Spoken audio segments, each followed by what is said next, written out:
Hello guys, welcome to our channel. నేను మీ anchor Teja. ప్రస్తుతం మనతో పాటు సీనియర్ జర్నలిస్ట్ ఇమ్మంది రామారావు గారు ఉన్నారు. నమస్తే సార్. నమస్తే బాబు. సో ఒక భారీ బడ్జెట్ తో మంచు విష్ణు గారు కన్నప్ప అనే ఒక సినిమాని తీయబోతున్నారు. ఆల్మోస్ట్ ట్రైలర్ కూడా మొన్న రిలీజ్ అయింది. అందులో ప్రభాస్ గారు అలాగే అక్షయ్ గారు ఇలా పెద్ద పెద్ద పాత్రలన్నీ కూడా కనిపించాయి. అయితే అసలు కన్నప్ప అనే వ్యక్తి ఎవరు? ఇది అందరూ కూడా తెలుసుకోవాలని ప్రయత్నిస్తున్నారు. అసలు ప్రభాస్ గారు ఏ రోల్లో చేస్తున్నారని కూడా చాలా మంది తెలుసుకోవాలనిపిస్తుంది. సో దాని గురించి అంటే ఇక్కడ భక్త కన్నప్ప మీద చాలా ఆసక్తితో రమ గారు బాపు గారు ఆ సినిమా కథ బాగా రాసుకున్నారు. కథ కృష్ణరాజుని ఎంత ఇంప్రెస్ చేసిందంటే వెంటనే మన మూవీస్ మీద మంతాలు బ్యానర్లు ఉన్న సినిమా తీసేద్దామండి, కథ విషయంలో నేను జోక్యం చేసుకోను, నా షూటింగ్ స్పాట్ చెప్తాను, అక్కడ రండి అని చెప్పేసి భక్త కన్నప్ప చిత్రాన్ని తాడేపల్లిగూడెం, జంగారెడ్డిగూడెం, కొయ్యలగూడెం పక్కన బుట్టాయిగూడెం ఉంది. ఆ బుట్టాయిగూడెంలో ఒక యజమాని కరాటం కృష్ణమూర్తి దొరగారు. ఆయన గురించి చెప్పాలంటే కనిపించేటువంటి ఆ కనుచూపు మేరలో ఉన్న భూములన్నీ ఆయనయే. ఓ పెద్ద జమీందారు అనుకోండి, ఆయనకి కృష్ణరాజు ఫ్రెండు. ఆయన ప్రోద్బలంతో భక్త కన్నప్ప సినిమా తీశారు. అంతకుముందు కృష్ణవేణి కూడా అక్కడ తీశారు. మంచి స్నేహితులు. ఆ యూనిట్ అందరికి కూడా వాళ్ళే మంచి చెడ్లు చూసేవారు. చాలా గొప్ప ఆతిథ్యం. అప్పుడు సినిమా వాళ్ళంటే గొప్ప ఆదరణ కదా, ఎవరైనా గొప్ప ఆదరణ. ఇదంతా మీకు ఎలా తెలుసు అంటే అప్పుడే నేను బుట్టాయిగూడెంలో ఐఎల్టీడీ కంపెనీలో పొగా కంపెనీలో గ్రేడింగ్ సూపర్వైజర్గా పనిచేస్తున్నాను. అందువల్ల అక్కడ ఆ సమయంలో అక్కడే ఉన్నాను. అప్పుడే ఈ భక్తి కన్నప్ప వచ్చింది. వాణిశ్రీ కూడా అది సొంత ఊరు లాంటిది. అంటే కరాటం కృష్ణమూర్తి దొరగారికి వాణిశ్రీ కుటుంబ స్నేహితురాలు అలాగుండేది. ఇది ఈ షూటింగ్ వరకు చెప్పుకుంటే మంచి లొకేషన్స్ కుదిరాయి. భక్త కన్నప్ప అలాగ అందరి కళ్ళల్లో నిలిచిపోవడానికి తగిన లొకేషన్ బుట్టాయిగూడెం. Okay, repeat. కానీ ఇక్కడ చూసుకుంటే లొకేషన్స్ విషయంలో ఈ మూవీ మొత్తం కూడా ఇక్కడ మన భారతదేశంలో దీన్ని తీయడానికి న్యూజిలాండ్ వరకు కూడా వెళ్ళారు. అవును, వీళ్ళు వెళ్ళారండి అక్కడ. అంటే మనకి విష్ణు గారు వెళ్ళారు న్యూజిలాండ్ ఎందుకో తెలియదు. అది తీసి పక్కన ఇక్కడ ఏంటంటే విఎస్ఆర్ స్వామి ఫోటోగ్రఫీ. ఆ పూర్వం భక్త కన్నప్ప షూటింగ్ గురించి చెబుతున్నాను. ఆ ఎన్ని ఏళ్ళు చందమామ పాటికి గులకరాళ్ళ ఉంటాయి తెల్లటి రాళ్ళు. ఆ తెల్లటి రాళ్ళ మీద ఏమో ఒక పాయ ఎలా పారుతుంటుంది, అందులో వెన్నెల తాలూకు వెలుతురు పడి ఎంత కళ్ళకింపుగా షూటింగ్ చేశారన్నమాట. ఆ లొకేషన్స్ ఎక్కడ రావు. న్యాచురల్గా పారే సెలయేళ్ళు, న్యాచురల్గా తిరిగే దుప్పులు నీళ్ళు ఇవన్నీ న్యాచురల్గా ఉంటాయి అన్నమాట. అలా పారిపోతుంటాయి. అవి క్యాప్చర్ చేస్తే చాలా సహజంగా ఉంటుంది అన్నమాట. ఇది తీసి పక్కన పెడదాం. అంత హృదయంగా తీశారు. అది మర్చిపోలేము. శివ శివ శంకర పాట కానీ, ఆకాశం దించాల పాట కానీ ఇవన్నీ కూడా అక్కడే చేశారన్నమాట. అసలు భక్త కన్నప్ప ఎవరు, స్టోరీ ఏంటి అంటే స్టోరీ పరంగా చూస్తే భక్త కన్నప్ప ఒక అటవికుడు, గిరిజనుడు అన్నమాట. అంటే భగవంతుడు అంటే చాలా మంచివాడు, పిల్లని ప్రేమిస్తాడు, కానీ దేవుడు ఉన్నాడని మాత్రం నమ్మడు, చూపించమంటాడు, నమ్మడు. దాని భార్య భక్తురాలు. అయితే వీడు ఒకసారి వేటకు వెళ్ళిన తర్వాత ఆ రోజు వేట దొరకదు. ఇంటికి వచ్చేసరికి భోజనంలో ఇంకా ఇతర భక్ష్యాలు ఉంటాయి కదా తినదగినవి, అవి ఉండవు.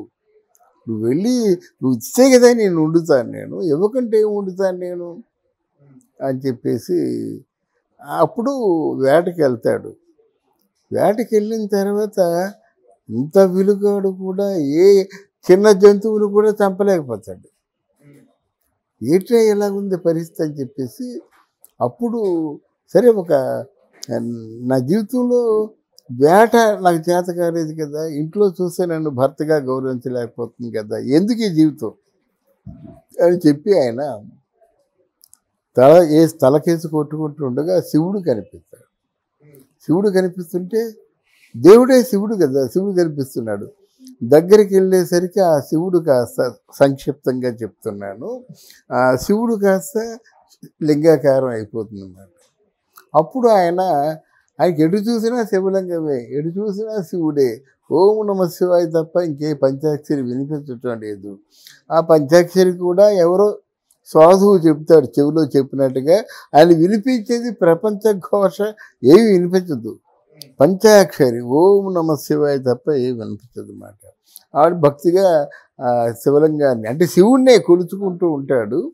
దీనికి ఒక కథ, దీనికి ఒక నిజంగా వాస్తవంగా జరిగినటువంటి సజీవ కథ ఏంటంటే, సాలెపురుగు ఆ శివుడికి అంటే ఎండ తగలకుండా నీడగా ఉండాలని తన చాతుర్యంతో శివలింగం మీద ఒక సాలెపురుగు విడిచిపెట్టే దారాలతో గొడుగు కడుతుందన్నమాట. అంటే ఆ లింగం పైన, లింగం అంటే ఎండ తగలకుండా తన తాలూకు ఆశ అది. అప్పుడు కాసేపు ఉండేసరికి పాము వస్తుంది. సరే నా దేవుడికి ఇదేంటిది ధూళి దుమారం అని చెప్పేసి తను ఆ శివుణ్ణి ప్రార్థించి తన తాలూకు మణిని శివలింగం మీద పెడుతుంది. తర్వాత మూడోసారి ఏనుగు వస్తుంది. ఏనుగు వచ్చిన తర్వాత ఇదేంటి నా శివుడికి ఇదే అలంకరణ అని చెప్పేసి పువ్వులు అన్నీ కోసుకొచ్చి బాగా అభిషేకం చేసేసి పువ్వులతో అలంకరిస్తుంది అన్నమాట. రెండో రోజు అలాగే జరుగుతుంది. ఈ సాలెపురుగు గొడుగు పట్టడం, ఈ సర్పం ఏమో మణి పెట్టడం, మళ్ళీ ఏనుగు వచ్చి ఇదంతా చెదరగొట్టేసి చేయడం, ఇలా కొన్నాళ్ళు జరుగుతుందన్నమాట. నా పూజకి ఎవరో ఆటంకం కలిగిస్తున్నారని పురుగేమో ఎదురు చూస్తుంది. ఎదురు చూసి మామూలుగా గొడుగు కట్టి కనిపెడుతుందన్నమాట.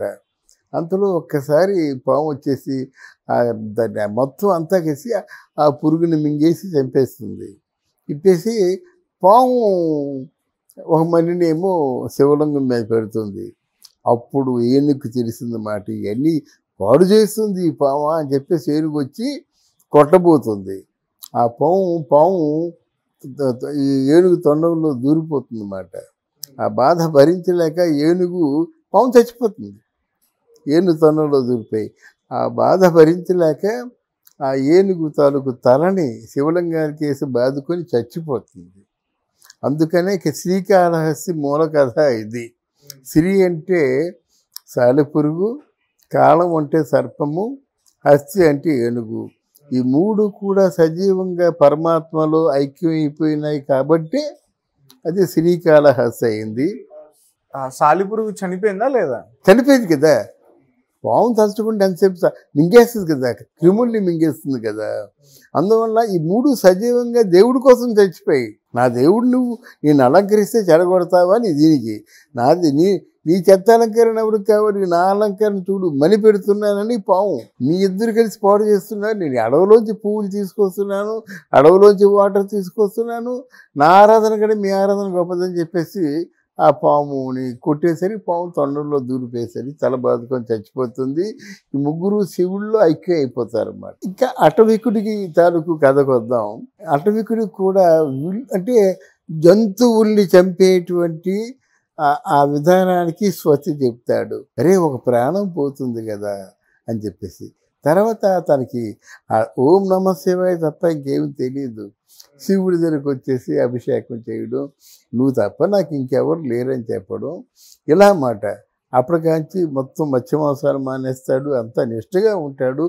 శివారాధన తప్ప ఇంకేమి లేదు. భార్యని కూడా గౌరవిస్తాడు. భార్య చూసి ఆశ్చర్యపోతుంది, ఏమిటి ఇలాగైపోయాడు, దేవుడిలా కనిపిస్తున్నాడని చెప్పి ఆశ్చర్యపోతుంది అన్నమాట.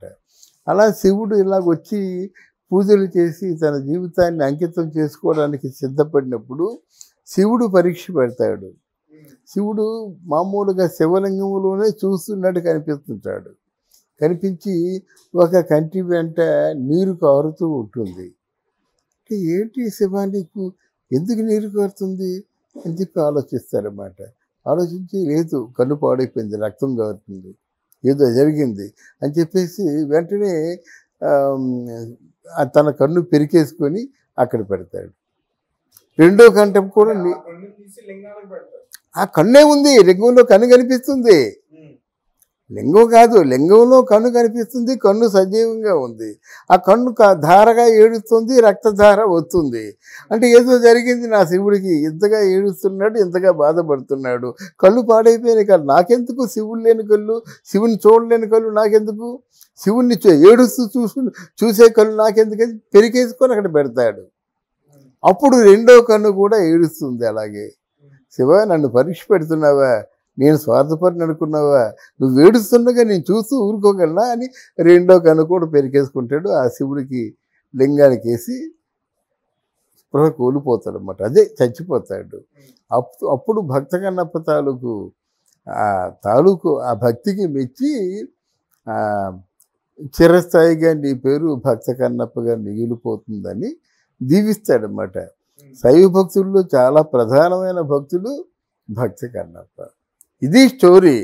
దీనికి కావాల్సింది సెట్టింగులు న్యూజిలాండ్లు, అమెరికా, ఆస్ట్రేలియాలు కాదు, పెర్ఫార్మెన్స్. అంటే ఏంటి, ఆ గుండెను ద్రవింపజేసే పెర్ఫార్మెన్స్. ఆ క్లైమాక్స్ ఒకటే దీనికి ప్రాణం. ఆ క్లైమాక్స్ కోసం ఈ సినిమా తీసుకోవాలి. అయితే క్లైమాక్స్ వరకు ప్రేక్షకుడిని తనతో ప్రయాణించగల శక్తి ఉండాలి, ప్రయాణింపచేసే శక్తి ఉండాలి. లేకపోతే మధ్యలో ఏమైనా బెడిసికొట్టిందంటే మొత్తం సినిమా డామ్ అన్నమాట. దీంట్లో ఇతర అక్షయ్ కుమార్లు, ఇంకెవరో మోహన్ లాల్, వీళ్ళందరూ చేసేది ఏమి ఉండదు ఇక్కడ. సంబంధిత పాత్రల్లో పరకాయ ప్రవేశం చేసి ఆ పాత్రలకు న్యాయం చేస్తే చాలు కన్నప్ప అన్నమాట. అయితే ఈ కన్నప్పని కృష్ణరాజు చాలా బాగా తీద్దాం అనుకున్నాడు. స్క్రిప్ట్ అంతా రెడీగా ఉంది. స్క్రిప్ట్ అందరూ రాయలేరు. ఈ స్క్రిప్ట్ రాసేవాడికి కొంచెం భక్తి తత్పరత ఉండాలి. ఆ భక్తి జ్ఞాన వైరాగ్యాలు ఉంటాయి. కానీ ఇప్పుడు విష్ణువు రాశానని చెప్తాడు, వాళ్ళకి అందదు భక్తి. అనుభవం ఉన్నవాడి తప్ప అందదు. అది సత్యజ్ఞానం అనంతం బ్రహ్మ అనేటువంటి బ్రహ్మతత్వాన్ని తెలుసుకుంటే కానీ దేవుణ్ణి ఆవిష్కరించలేడు. మామూలు మాట్లాడుకోవద్దు, కానీ దేవుడి గురించి చెప్తే దేవుళ్ళలాగే మనం ఆలోచించాలి. ఆ పాత్ర చేసినప్పుడు కూడా సత్యము, సౌసము, ధర్మము, ఈ మూడు దేవుడి తాలూకు గుణాలు. ఈ మూడు పాటించగలిగిన వాడే మాత్రం ఆ పాత్రలకు ప్రాణ ప్రతిష్ఠ చేస్తాడు. ఆషామాషిగా అనుకుంటే ఎలాగా, ఇప్పుడు ఎన్టీ రామారావు గారు మనకి ఇంతమందికి ఆరాధ్య దైవం అయ్యారంటే ఆయన అంత నిష్టగా ఉంటారు. పానీయాలు తప్ప ఇంకేమి తినరు. ట్రైలర్ చూస్తే బాగుంది సార్. అంటే ట్రైలర్ చాలా బాగుండాలని కోరుకుంటున్నాను నేను. అంటే ఇక్కడ నేను ప్రధానంగా అంటే నా భావనలో ఉండేది ఏంటంటే ఆ కన్నప్పని మరిపించాల, కన్నప్ప పడే బాధ, ఆ వేదాన్ని అనుభవించాలి. అంటే ఒక రకంగా సినిమాలో మెయిన్ లీడ్ కన్నప్ప పాత్ర ఉంటుంది, అంతే కదా. కన్నప్ప తీసినప్పుడు కన్నప్ప పాత్రే ఉంటుంది. మరి ప్రభాస్ గారిని ఏ రోల్లో చూడబోతాం? వాళ్ళ అవసరం లేదండి. వాళ్ళ తాలూకు ఏదో సినిమాకి బిజినెస్ పరంగా హెల్ప్ అవుతుందని చేయడం. కానీ పెద్ద రోల్ ఇస్తే డబ్బులు ఇవ్వాలి, చిన్న రోల్ ఇస్తే అవసరం లేదు సినిమాకి, అంటే నా ఉద్దేశం. అంతే కదా. పెద్ద రోల్ అంటే ఒక 30 నిమిషాల రోల్ ఉందనుకోండి, 2 గంటల్లోనూ నాకు రెమ్యూనరేషన్ వ్యవహారం